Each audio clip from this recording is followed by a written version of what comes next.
Two nations were on a collision course, and neither wanted to admit it. By 1941, Japan's expansion across Asia had triggered American oil embargoes. Without oil, Japan's war machine would grind to a halt within months. Japan faced an impossible choice: negotiate and lose everything they'd conquered, or strike first and seize the resources they desperately needed. Military leaders in Tokyo were already leaning toward war. One admiral had a plan so bold, even his own government hesitated. Admiral Yamamoto proposed a surprise strike on America's Pacific Fleet, a gamble meant to cripple the U.S. Navy before it could respond. Thousands of miles away, American sailors had no idea what was coming. Life at Pearl Harbor felt routine. Ships sat peacefully at anchor. Few believed Japan would dare attack American territory directly. In Tokyo, the final decision was made in complete secrecy. Diplomatic talks with Washington continued as a cover. Behind closed doors, Japan's Imperial Navy was already preparing for war. A fleet of 6 aircraft carriers vanished from sight completely. In late November, Japan's strike force departed under strict radio silence, sailing a remote northern route through the Pacific to avoid detection entirely. Every ship maintained absolute silence for nearly 2 weeks. No radio transmissions, no mistakes allowed.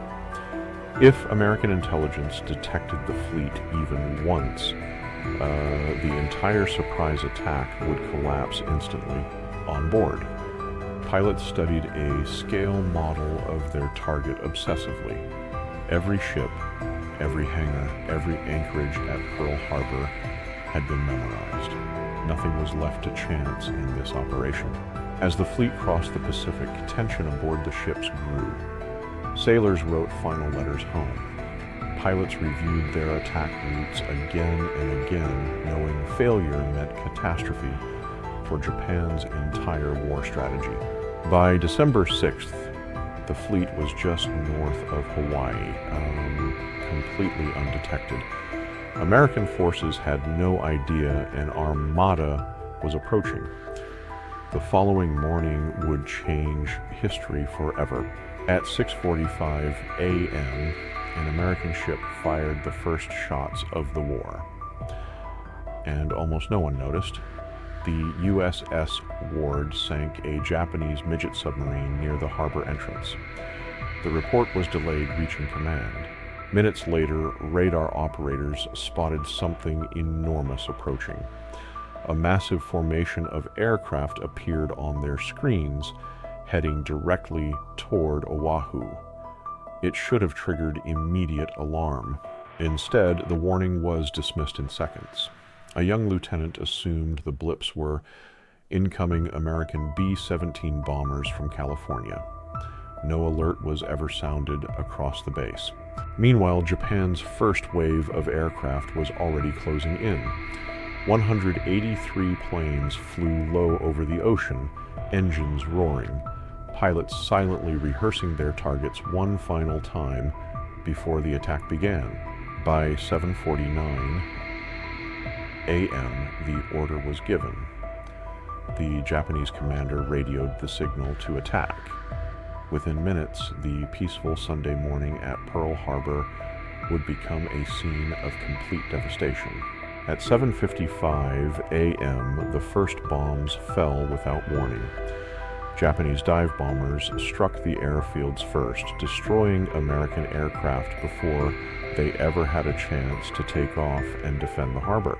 Sailors woke to the sound of explosions instead of church bells. Many ran to their stations in night clothes, confused and disoriented as torpedo planes swept low across the water toward the anchored battleships. Then came the moment that defined the entire attack. At 8:10 a.m., a bomb pierced the USS Arizona's ammunition magazine. The explosion killed more than 1,100 sailors in a matter of seconds. Oil-covered water became an inferno. Fire spread across the harbor as ships burned and sank. Sailors dove into flaming water, desperately trying to swim to safety through the wreckage. Within 20 minutes, the first wave was already withdrawing. But the attack was far from over. A second wave of Japanese aircraft was already approaching, ready to finish what the first had started. At 8:54 a.m., the sky filled with aircraft once again. A second wave of 170 Japanese planes descended on Pearl Harbor, targeting ships and installations that had survived the initial assault. This time, American gunners were ready and fighting back. Anti-aircraft fire filled the sky as sailors manned their guns amid the wreckage, determined not to let the attack go unanswered. Some pilots managed to get their planes into the air. A handful of American fighters rose to meet the Japanese attackers, engaging in desperate dogfights above the burning harbor below. On the ground, chaos and heroism unfolded side by side.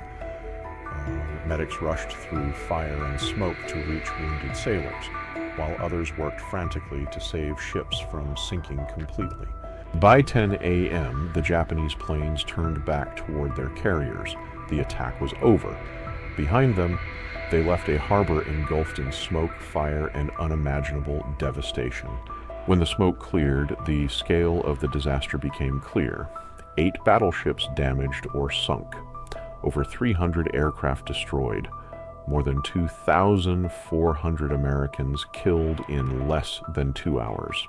News of the attack spread across America within minutes. Radio broadcasts interrupted regular programming. Families gathered around radios in stunned silence, struggling to comprehend what had just happened. The next day, President Roosevelt addressed a shocked nation. He called December 7th a date which will live in infamy. Congress declared war on Japan almost unanimously within the hour. Volunteers lined up at recruiting stations across the country. Overnight, American attitudes shifted completely. A nation that had resisted joining the war was now fully committed to fighting it. But Japan's plan had one critical flaw. America's aircraft carriers, the fleet's most valuable ships, had not been at Pearl Harbor that morning. They had survived completely untouched. Japan had won a battle, but awakened an enemy far more dangerous than they imagined. American industrial power, untouched by war, was about to be unleashed at a scale no one expected. Shipyards across America began working around the clock. Within months, new battleships, carriers, and aircraft were being produced faster than Japan could have ever anticipated or matched. Admiral Yamamoto himself had warned his superiors of exactly this outcome. He reportedly feared that Japan had merely awakened a sleeping giant.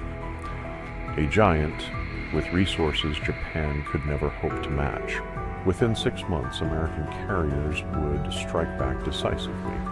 The Battle of Midway would reverse Japan's fortunes entirely, proving that the attack on Pearl Harbor had failed to achieve its true goal. Pearl Harbor was meant to prevent a war. Instead, it guaranteed one. This was the attack that pulled America into the deadliest conflict in human history and sealed Japan's ultimate fate.